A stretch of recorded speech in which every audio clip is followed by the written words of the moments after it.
Hello everyone, have a good day. Welcome you all to the TECKS e-conference knowledge series. Thank you for joining today's AMA session. My name is Divya Bhupati and I am the SEO analyst at TECKS e-conference. TECKS e-conference is the leader in organizing online conferences and has been helping entrepreneurs, marketers and professionals achieve their goals. TECKS e-conference being an information hub has networked 300 plus international speakers from top brands and shared abundant knowledge to people across the globe. It has hosted eBay conferences from 2014 and has inspired people to exchange information on a virtual platform. Today, we are going to get insights on how you can create a perfect webinar from two experts, Mr. Anton Shulke from SEMRUSH and Mr. Deepak Shukla. Anton Shulke, Head of Video Content from SEMRUSH, has hosted and arranged digital marketing webinars and roundtables since August 2015. He has done more than 300 webinars. He has done events with Rand Fishkin, Slawski, Enge, Ammon Johns, Schwartz, JoePulizzi, Bleiweiss, Larry Kim, and many others. Deepak Shukla, founder of PearlLemon, is by day an SEO agency owner, by night an ultramarathon runner who also talks about relationship, mental health and his cat Jenny. Find out him at deepakshukla.com and PearlLemon.com. Hi sir, welcome to TECKS e-conference knowledge series. It's our pleasure to have you here. Okay sir, before we get into AMA session, we would like to know your experience on SEMRUSH webinar session. Can you share with us, sir? I think that question's for you, Anton, or is that for me? Sorry. Can you specify exactly? Yeah, you're asking myself about SEMRUSH webinar. You're asking Deepak taking part in SEMRUSH webinar. So no, sir. We are asking you. What exactly was the question? I've been doing it for quite a long time, and I've been doing it for 2 years for SEMRUSH. I don't know how much you're familiar with SEMRUSH. It's yes. SEO and PPC keyword tool. Hopefully people know what is it, SEMRUSH. And yeah, we're doing webinars in 6 languages, including English, obviously. And sometimes we're doing in some strange languages like Turkish or Russian or Greek, I don't know. Yeah, and we're doing a lot of them, and we have plenty of things. But I guess I would be, of course, I can go on and tell you what we're doing and how. Would you like to me to talk a little bit about just my experiences of being a speaker on webinars? Is that useful for you? Yeah, no, definitely. I think that one of the important things for me, definitely with webinars that I do go on to, is probably adaptability. Adaptability, you don't quite know what the other people in the webinar are going to be like always, in terms of how much they communicate, how little they'll communicate, their equipment that they'll bring in terms of maybe their camera or the lighting, as well as the materials that they'll use in terms of, you know, PDFs or presentations. So what I've found always to be quite useful is Anton does quite an excellent job, for example, of preparing guests, which is always good. There's quite a clear expectation set. But regardless of any webinar that you do, have a couple of perhaps points to demonstrate or to bring to the table that at least add value. Useful always for me is to go in and work on the assumption, always the case that you'll have something of value to add. So that's always been useful for me with the webinars I've gone on with Anton at SEMRUSH and, you know, his team, as well as other webinars that I've been on. I walk in with the expectation that it's going to be me and the camera, and I have to do my best to keep people interested. Otherwise, they'll get bored. Okay. Yeah, I can see a question in a chat line. Can I just go on? Okay. Oh, okay. Deepak, do you want to answer for this question? Okay, I think we have a question. It's just straight question. What is the average conversion rate for registration versus live attendance? Attendance rate, you probably mean. We have about 25%. It depends on the language, actually. Okay. For English. Anton will know a lot more about that than I will. The second question is from Kritika. How does acceptance of webinars vary on global scale? Who is going to answer this you question probably first? mean attendance rate. You mean ratio between live attendees and registration. For SEMRUSH, we have around 25%. So only 25% of registrants will attend live. Yeah, yes. Would you like to share with us? But it depends on a language as well, because for English it's slightly less, because English is a big region, obviously, time zones and everything. Even we try to point it for particular time zone, people still a lot of time, especially Americans, they don't really care about time. They just click register, and after that, it happened to be Australian webinar in the middle of the night, so obviously they don't attend. Italians, they have high attendance rate, and Germans, they have highest, like 45%. I've not organized a webinar before, so I can only, well, I mean, I've organized very, very few webinars, only that have been for myself. So my experience of that is limited. And what Anton says, I mean, from my experience of the webinars I've been on for attendees versus registrants versus attendees, It's a great I've seen it go as low as maybe 10-15%, and I've seen it as high as maybe 30-35%. The insights about Germany, and it's really interesting. 45% is quite incredible, as well as the Italians. So nothing particularly new to add, but just to say that my experiences have ranged from 10 to maximum maybe 30-35%. It's a question for. I'm not sure I understand the question. I think webinars. Yeah, okay. I'll go first. I already started. I'm not really sure I understand the question. Okay. I'll let you let you talk as well. I'm not sure I understand the question, but I think webinars are not novelty. 10 years ago they might be novelty, so might be in a different path. Would be nowadays absolutely everyone, as my experience, knows what's webinar. So, well, no really difference. It's India, North America, Australia, Italy or France. Sorry, did you want my opinion on that? Sorry. I found that, I mean, I went on a few, I find when I've gone on to webinars that I mean, this is just my personal experience again, so I can't really account more broadly as Anton can, but certainly what's been interesting for me is that when I've been, for example, on webinars that are hosted in India, then I do find quite an active audience, perhaps more active than some of the webinars that I've been on in the West. But my experience of that is extremely limited. I've only been on maybe 2 or 3 webinars that have been hosted in India, but that's been an interesting kind of occurrence in terms of geographic difference. And then outside of that, the webinars that I have done have been with a European, well, an English-speaking audience. So that's been my real only insight into it. And again, perhaps that may really be because sorry, were you saying something? Actually, you have suggested email. Other than email, what you have recommend for promotions? If you ask me, I think it's a wrong question. Because before talking about promotional tactics, you have to really understand why are you doing this webinar. Can you hear me, This is the first question. If you cannot answer this question, just forget it. Don't do it. Just have a beer or something. If you can answer this question, depends on your answer. It would be what kind of audience you're looking for, and depends on those two, what would be the best promotional or effort. If we leave with just a general question like that, I would say email is the main promotional or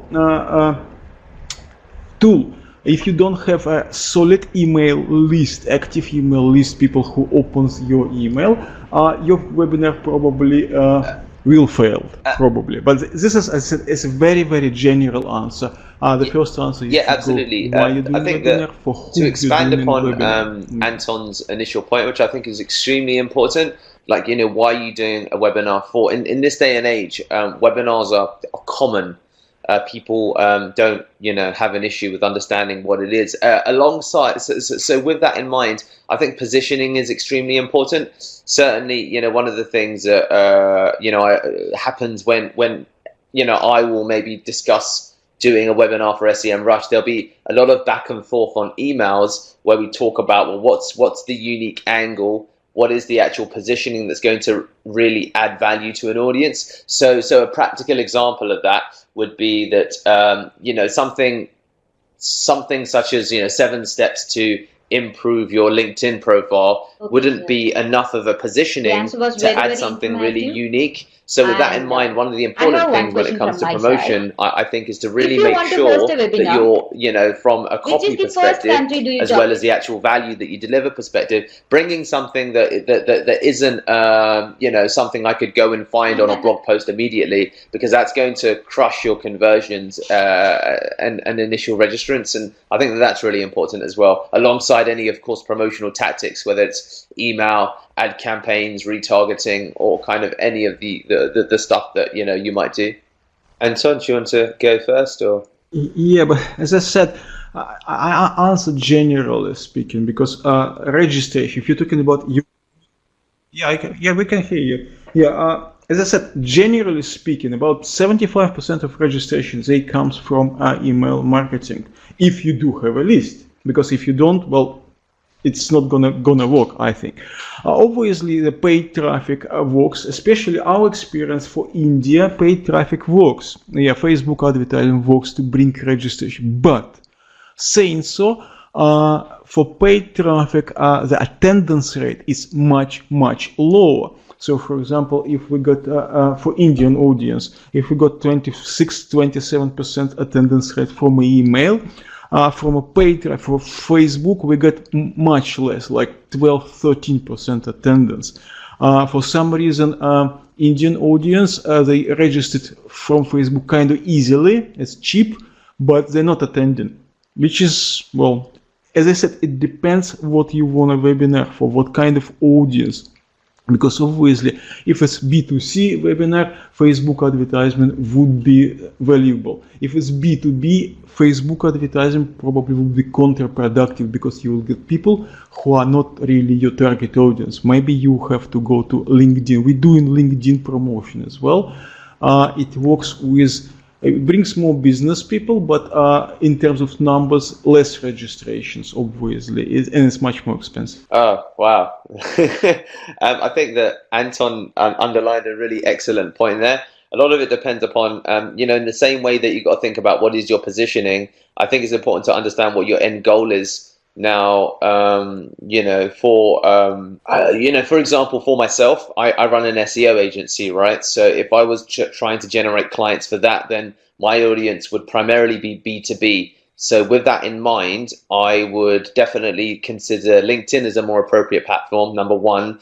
Number two, email would also make sense, because businesses operate via email. And then number three, I'd also relate it in terms of my ticket. So if I'm selling SEO services for £2,000 per month, for example, it wouldn't really make much sense for me to target a country, perhaps such as India, because the general feeling is that, well, Deepak, I could spend £2,000 with you, or I could, hire several people internally for that sum of money. So I'm not going to get the right audience. So with all of those kinds of factors in mind, I think that will help determine high level the strategy that you would undertake in terms of targeting. Yes. And as Anton excellently pointed out, that if you're then going, for example, B2C, then again it changes. So I think that once you know what you're trying to get to, you can work your way back and figure out the best platforms, and then potentially the best countries that you're going to be targeting. I still think we're missing a real major point.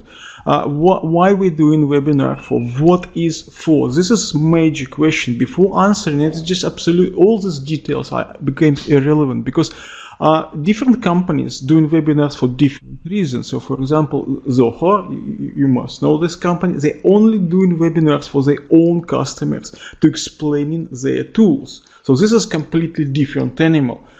We're doing several type of webinars with expert, like webinars with Deepak. We are doing not to sell anything. We don't sell nothing on a webinar. It would be a question to the ROI and all these kind of things and metrics. We don't try to sell anything. Our goal is to bring value to our audience. Why we doing it? In order to create a loyal audience, people who would love our webinars, who would eventually love our brand, and eventually will buy things. Obviously, we all try to sell something, but we never do any sales during the webinar. We don't sell it, but some people they do. Some people they do. And in these webinars, obviously, you can calculate invest ratio of invest in return. So you can do that. But if you're doing for so it very much depends why are you doing this webinar, and you can split. There are several, from my point of view, several legitimate reasons of doing webinar. Okay. So if we won't answer this, because there's no point to talk about what is your return on investment and all this kind of things. So as soon as we discover exactly what kind of webinar you're doing, because they're different. Could you? I wasn't clear on the question. Sorry. Could you repeat the question for me again? And Anton, I'll let you answer that. Could you repeat? Blog webinar. What is better for lead generation? Okay. Yeah. Okay. I'll repeat the question. So what is better for lead generation? This is a good question because it's particular, not what is better generally, but what is better for lead generation. Because I don't think the webinar is the best thing for lead generation, but this is beside the point. So the question was, what is better for lead generation, blog or webinar? Okay, generally speaking, it depends on your industry and it depends on what people prefer to watch videos or prefer to read. So for example, in the industry where I work, where SEMRUSH, where SEO tools works, people generally prefer to read than watch. So our blog is doing like 3 times or 4 times better than webinars. Thank you so much for this wonderful answer. Try to balance it. We're doing trans webinar. We can do this for 3, 4, 5,000. So this way we're trying to balance, because in our industry, SEO, PPC, social media, people mostly prefer to read, marketologists. Yeah. So that's why I say in this industry. Okay, thank you, by the way, Anton, for explaining the question, and thank you as well for the question in general. I think that's what's been really interesting is that statistic that Anton just underlined about the time on page and how well their blog converts for leads versus video. And what I found from, for example, my own personal experience of doing a course launch at the moment is that one of the things that I didn't do for this course launch is I didn't do any webinars, right? So the longest video that I have is 19 minutes, and most of the videos typically range from around 3 to 7 minutes long. Now, what we'll be curious to see over time is if webinars begin to become shorter and shorter because of people's attention spans and the way that they're being bombarded with information. And there's no statistics that I have that I can attach to this. It's just a general feeling based upon the anecdotal, the experience I have from my own course at the moment and the feedback that I've been getting and my own experience of content consumption, that my feeling is that blogs will overall broadly convert better because sometimes or oftentimes people have a 2-minute answer that they want and they won't necessarily go through a 50-minute webinar. And the problem sometimes with a 50-minute webinar is you can't always control the quality of the speaker, the interest of the audience, how engaging they are, and all of these other variables that make it a little bit more difficult in a way that you can manage with a blog. So my initial inkling is that blogs do perform better. But with that being said, if you're thinking about it from SEO and repurposing, you can do so much more with video because you can chop it up, and it depends upon how you repurpose content. So I think that initially blogs would probably perform better, but if you use videos properly, when I say properly, it depends upon how much you do with it. You could potentially extend the lifetime of video a lot more by doing different things with it to over time generate more leads. So I'd say that that's perhaps a balance to try and strike. Okay. The small answer is yes. Will they get a benefit? The other consideration though is if you're targeting B2B, a lot of business owners are busy, right? Or a lot of hiring managers are busy. So I would say that it's definitely worthwhile if you can demonstrate that the numbers are going to make sense Because if you're doing, okay, so the assumption that I'm making, I haven't clarified, in line with what Anton said, is the assumption that I'm making is the end goal of this B2B webinar is that it's a sales B2B webinar, right? Not, for example, an educational how to use my SaaS tool webinar, or an educational, or an informational what is a SaaS product kind of webinar, any of that. I'm making the assumption for this question that Arul is asking about a business service that he offers, right? So the simplest way that I sometimes look at stuff like that is if you have a ticket. So let's say I have an SEO service that I sell for £2,000 per month, right? I can afford to theoretically spend, and let's say the average lifetime of my customer in SEO, let's assume it goes badly, right? Let's say after 3 months it goes horrendously and they say this is not going well. So it's safe to work on those numbers that, right, a person is going to be worth £6,000 worth of value to me. So really it's a case of working the numbers back to consider how many attendees, how many people can I convert into a client, and what is their lifetime value. Now, to make all of that work, you're going to also have to assume that you're going to learn. You're not going to get it right the first time. It's safe to assume that you're not going to do a webinar, it's going to be perfect, and even one person will sign up. You have to assume that I'm probably going to get this wrong the first 3 or 4 times. So I would say that if you have the budget, then I do believe that B2B webinars can become very powerful. And then with the target audience, Okay, so, I think I have what a question. Anton made reference to The is thing probably, is that I do you suspect, and I've not run recommend doing it over webinars third-party for my tools for my or audience, Facebook right? I Live, do it on the B2C even front. chat in groups, I've which not done it gets on the more B2B front, but my B2B? suspicion is that LinkedIn as a platform to advertise does make sense, and if you already have an engaged email list, that you could market to them, and a combination of those two, they're kind of my thoughts at a higher level as to, yes, it being valuable if you've got significant budget, and there being a demonstrable ROI. But if you're at an earlier stage of your business, the difficult thing might be getting the right people onto the webinar and the budget that you can attach to it to actually get the conversions. But this is really just my thoughts about it, having not done it robustly yet. Anton might have different insights into this, which I'd probably learn from as well. No, yeah, I think B2B or yeah, it says what B2B, yeah, B2B depends on the business. Obviously, if you're talking about big business, that you want to bring a manager of Coca-Cola listening to you, I think it would be extremely difficult. If you're talking about medium and small business, a lot of our webinar watchers are actually SMB, and in this case, it's not really much difference with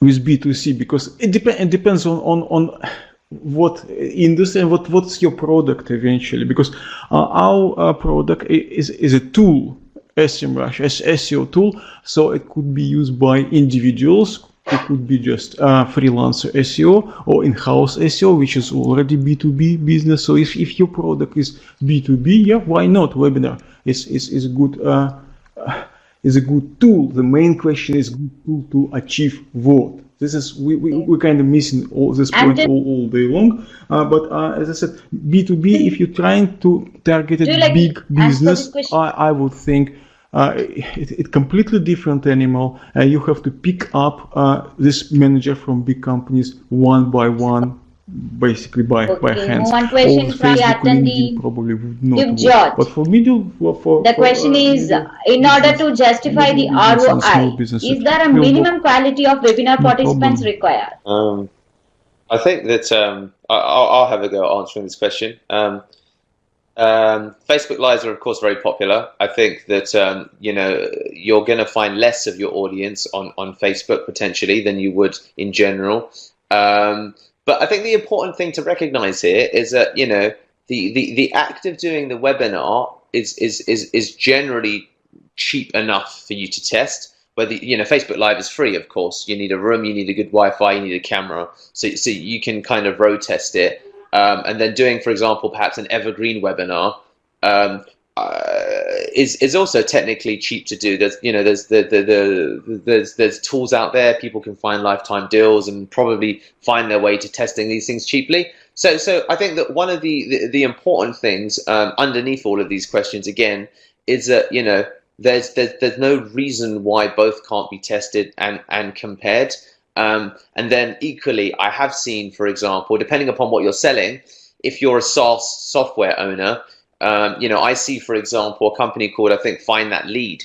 They do webinars exclusively to Facebook, and they do very well from Facebook. And they've got, because they have a community already that exists that they provide value to in other spaces, and therefore Facebook is a very active channel for them. If, for example, I was to run a webinar or a Facebook Live run a Facebook Live, selling SEO, I don't think it would do well, because I don't have a dedicated following of SEO people on my Facebook. I have people that are interested generally in what I'm up to. So if I was to make a B2C play, then it would probably work better if I was selling some kind of lifestyle design product. But specifically for SEO, I don't have an SEO community on Facebook. So I think that some of these questions, as Anton made reference to in terms of what's the end goal, where is your current audience, who are you trying to target, would determine whether one platform is better than the other, because it could vary from person to person as well as the service that you're selling. Yeah, well, I don't know. It's kind of, I'm saying it again and again. It all depends why you're doing this webinar. Yeah, so your return on investment, it could, if you're selling something during the webinar, which I wouldn't really recommend to do, well, you can clearly, how Deepak said, you can calculate. Yeah, you got one customer, one client who is paying him £2,000, and his average life, I don't know, 3 months, 5 months. You can calculate it. If you're doing webinar for selling purposes, okay, you can, but if most of webinars are not for that, I would think. For selling purposes, you can't really just go on a Facebook or LinkedIn and get people who doesn't know anything about you, get them to attend your webinar and try to sell your stuff. This has never worked. Believe me. I mean, this would be a horrible result. So you only can sell to people who webinar never ever is a first touch of selling point. Webinar could be second or so. Webinar could be first touch for someone who just get know about your brand. So they listen to it. But if I can see the next question, or one of the question, if we can show our products during the webinar. This is it's not a webinar. It's a kind of demo. For demo, you can't just get people from the street, I mean, from Facebook advertisement or LinkedIn or and just bring in and try to sell something. They will not attend, or they will leave, and it's going to be disaster. Webinar I think is for different reasons, but of course you can show people your product if they're already interested in your product. For example, our US sales, they're doing a regular webinar, which is basically overview of product. But attendance rate is attendance is very low. They have 10, 20 people, but they pick them up by hands. They ask to attend because these people already wants to have a demo on a product. Otherwise, just pick up some John from the street and say, "Hey, come on and buy my fridge." This won't work. I was just going to say that what's been interesting is looking at these questions that of course we can see in the chat. Great questions, everybody. Is that what feels like it's a little bit absent at the moment is that is a demonstration of value. Everybody, which I understand, is concerned with, right, I want to do a webinar and I want to make a sale.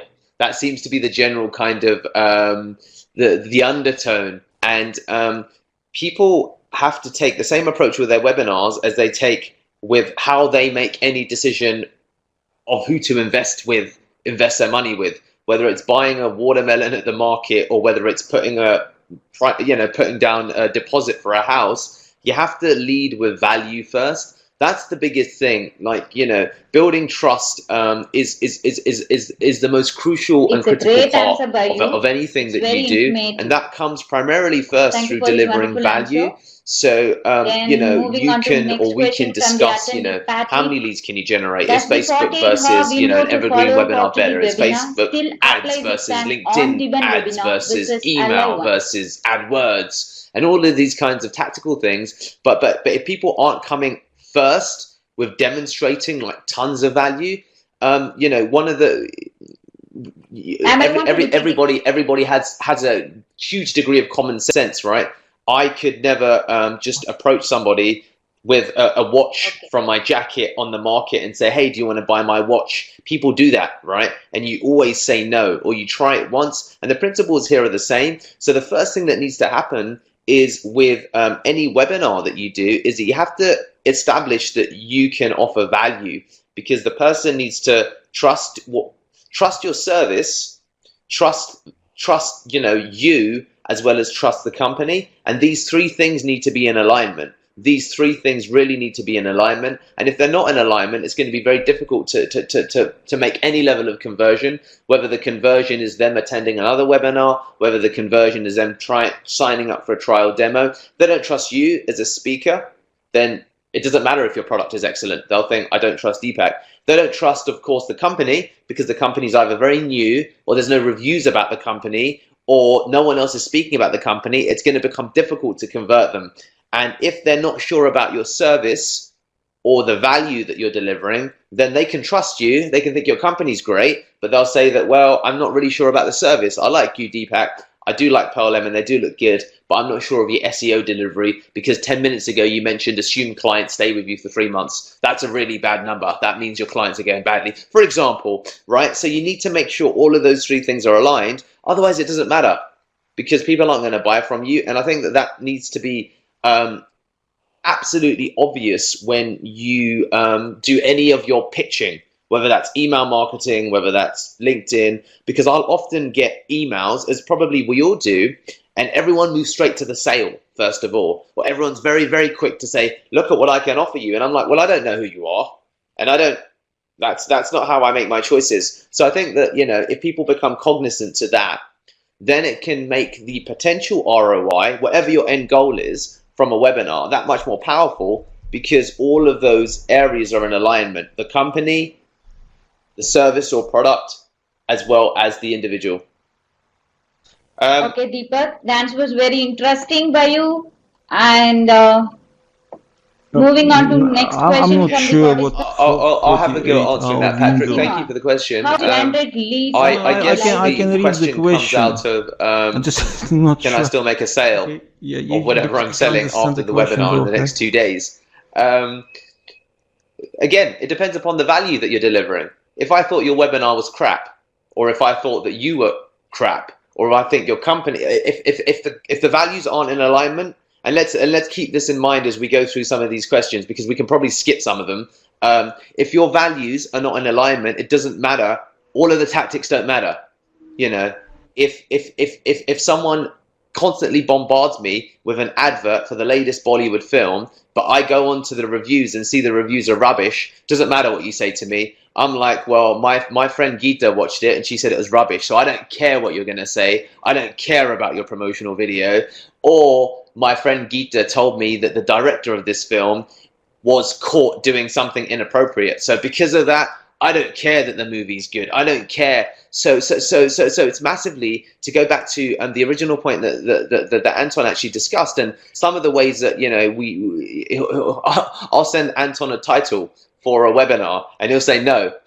The audience aren't gonna. This happens, right? And Anton will back me up. I will send him about 3 or 4 titles, and 3 of them won't work, or maybe 5 of them won't work, because everything has to align with value. So the 48-hour window, yeah, it can work, but it's a tactic. It is a tactic, right? You can run a very, very simple webinar, and if you provide amazing value, people will stay. People will stick with you, and people may even invest and be like, you know what, that webinar was excellent. I'm going to come back next time. So I think that needs to be the central focus of everything that you do. And what seems to be very absent in a lot of the perhaps but a lot of the webinar invitations or like emails that I get from, you know, agencies, is that people want to sell me straight away. And it's like, well, I have no reason to believe you can do any of that because you haven't demonstrated any free value. And in the world that we're in today, of course, I can just jump onto Google, go to a blog post and get an answer, or go to read, you know, Deepak Shukla scam or whatever it is, and see what everybody's really saying about you. So I think it's critically important that we think more about strategy and value, and then you can begin applying kind of a tactic once you've got a fundamental offering that's actually really, really good. Yeah, okay, yeah, I presume we know why we're doing a webinar, and presumably the main goal for particular webinar is lead generation. How you can continue. Obviously, webinar is not content. Webinar is an event, and recording and other things after the webinar, slides, for example, transcript, if you produce transcript, could be content. So your content obviously could create, could generate new leads. So you can, for example, if you have a transcript, or if you have a nice video, nicely cut video, because 1 hour video is infamously is extremely difficult to sell, or at least you have timestamps and everything. You can still try to sell your content, free content, sell your free content using the same channels, Facebook advertisement or organic or something else. So it will generate leads. So for example, saying so our statistics. Because in order to watch our webinar on our page, you have to register. So basically, give us your email lead, and on average, we have about 100 post registration. 100. So webinar already gone, and we have not the same day, but during the, depends on the webinar. Some webinar has thousands post webinars, but on average, every single webinar we have about 100 post registered. So people will register in order to get slides, video, and transcript. And this is kind of straightforward because we do have kind of people watching us. I understand that we have like only 4 minutes, and I had a hard stop. I have to go. All the questions are more or less the same, because people obviously think webinar is things to sell, or I can see a question about why we need a webinar if not it's advertisement. If you need advertisement, just go for advertisement. Webinar is not great a place to advertise anything, because people will leave, believe me, or people will start complaining. People, they don't like, or they just won't register. If you arrange a webinar and say, oh, during the webinar we will try to sell you our fridges, nobody's going to register, believe me, unless you have some incredible fridges who can talk and dance and do things, you know. Otherwise, nobody will. So webinars, you have to really think.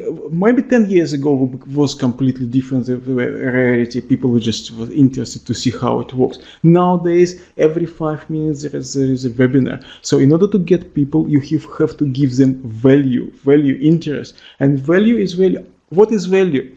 For example, what we think is ideal webinar. So for example, people have some problems, struggling about SEO or anything, particular problem, particular and very narrow, because webinar is short. See, our webinar is already gone.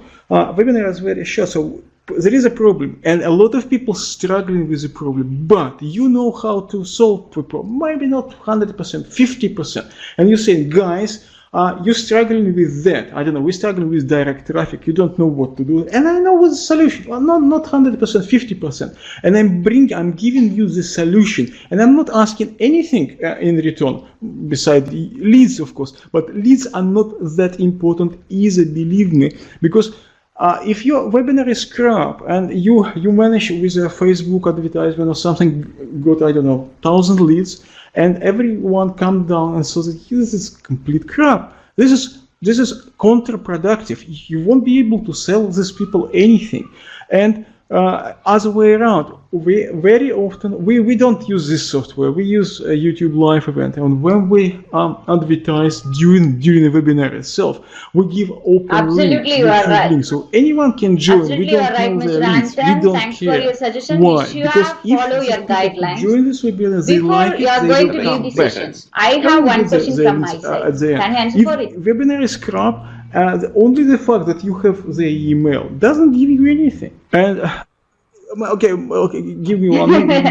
No, I my question understand is that if it's how you many are very new pre-registrations company you and get you that don't have SEMRUSH mailing on list average for and webinars? nobody knows you, it's extremely difficult to start good webinars. Okay, technically it's probably easy. Okay, we have obviously some technical glitches here, but this could be fixed. Even I hate this software particular. Okay, but this is beside the point. It's probably me.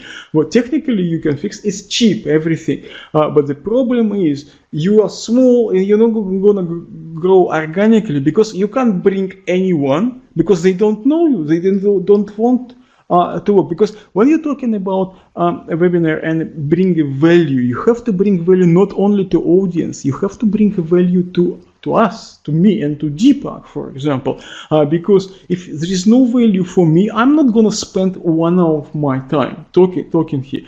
Why I'm doing it? Well, I'm doing it for particular reason, because I was in your position some, I don't know, 4 years Okay, ago. thank you, sir. Thank you so much for your precious time with us and sharing your knowledge. Nobody knows We are very us and delighted for your everything. presence. And I managed to make it big, those webinars. It's why SEMRUSH asked me to work for them. So there is No a problem, way sir. of doing We will it, meet you but soon. it's not, you can't Thank you really so solve much. it within Bye. a day. Have a great day. It's a small, but Yeah, sure, sir. I have one more question. Is there any way we can improve promotion through SEO or social media organic method? Anton, I think she's asking you, dude. What are you doing on Friday? Is her question. Okay. We have one more question from the attendee, Really Bohil. Actually, how is webinar used if it not for advertising? But just so I understand, is the question how can you get more exposure for your webinars? Is that the question? Okay. I think that a couple of things. I think that would be. I mean, there's practical things. I would suggest. Number one, make sure that you have an editor that can chop the best parts of the webinar into smaller segments, so you can use them as clips. That's number one. Use them as part of your promotional materials. Number two, you could ask the audience in some way to record or to write a review saying what they thought about the webinar. If you have, for example, a Facebook like review page or a Google business review page or wherever you have your reviews, people leave reviews saying, attended the webinar recently with Anton and Deepak, really enjoyed what they had to say. I think that there's lots of opportunities that people don't activate. When I started my business, one of the things that was really important was to maximize the value in every possible way. So I would say that, looking at the content repurposing, chopping up the videos, chopping up the audios, turning it into a TechZilla podcast, TechZilla videos, TechZilla short clips, getting the reviews, and then beginning to use that. So when you go to do your next webinar, you can show a potential speaker, hey, Deepak was on our last webinar. We made a promotional video of his attendance. He's also on our podcast, and we also got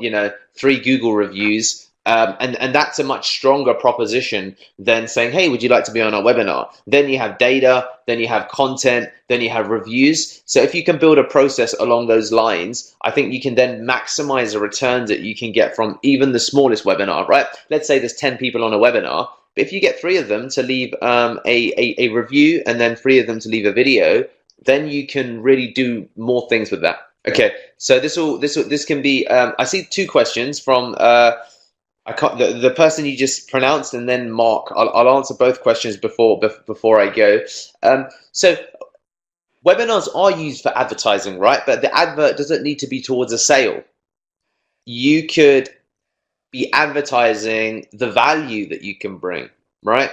You can be advertising the information about an industry. building trust and giving value is a form of advertising, right? Because if I continually attend webinars and I give value, people are going to begin to trust me. So when the time comes I have something to sell, they'll be very interested potentially because they think Deepak always speaks sense, Deepak always delivers value. So you have to begin with that. So webinars can be used for advertising, but if you broaden what we mean by advertising, start with value. So that's the answer to that question. It can be used for advertising, but you have to bring value first. Otherwise, no one's going to care what you sell. There's too many alternative options today. You're not ever going to be the only guy selling SEO, the only guy selling, email marketing, there's always somebody else. There's infinite options today. So you can't just rely upon saying I'm the best email service provider because I've got no way of demonstrating that. I can just go to your competitor down the road and say, well, he says he can do the same thing and he'll do it for $100 cheaper. So why would I go with you? And you don't want to have that conversation because you want to demonstrate all of the value that you can give. And they'll say, Deepak, I want to work with you. And that's not something anyone else can provide because there's only one Deepak Shukla, there's only one TECKS, and that's what you need to deliver first. And then finally, I'd say that, Mark asks, webinar invitation, email best practices. I prefer plain text for email if it's cold email. If you're doing email to an engaged list, then you can do HTML. I generally think plain text works better. Just because it's easier to read, it opens better on mobile, there's no issues of broken images, there's better deliverability. So all of those things, just need to create good copy. And then Jeff has actually asked another question, which is, give an example of how you would engage an attendee in a post-communication event beyond driving them to another activity to your website. So sorry, I'm asking the questions that are being just because I know that I need to go. I'm gonna ask them basically. I'm gonna answer these ones very quickly. So there's two types of people that you'd send communications to. It depends. Okay, so one, it depends upon how sophisticated you want to be. If you have the bandwidth, the time to separate communication from people that didn't attend but want to watch the recording, then great. If you want to send content to people that did attend, then it's probably worth giving them something different. So that's where repurposing becomes of value. So, repurposing might be, here's the best key takeaways from the event, perhaps, number one. And you could send that potentially to everybody. So the best key takeaways or kind of quotables. Both the speakers have covered A to Z of webinar hosting process. Thank you once again to the speakers, Mr. Anton and Mr. Deepak, for the wonderful session. It was so informative. I believe the audience would have also got great insights on successful webinar. Finally, thank you everyone. We appreciate you being here. Thanks again for joining us today. And note for the attendees, please drop your email in chat box so that we will share the playback video of the session. Is there anyone need the video of the session? Please kindly drop your email ID in the chat box. We will stand by for 5 minutes so you can share your email ID in the chat box. Thank you everyone. We appreciate you being here. Thanks again for joining us today and we will see you at next time.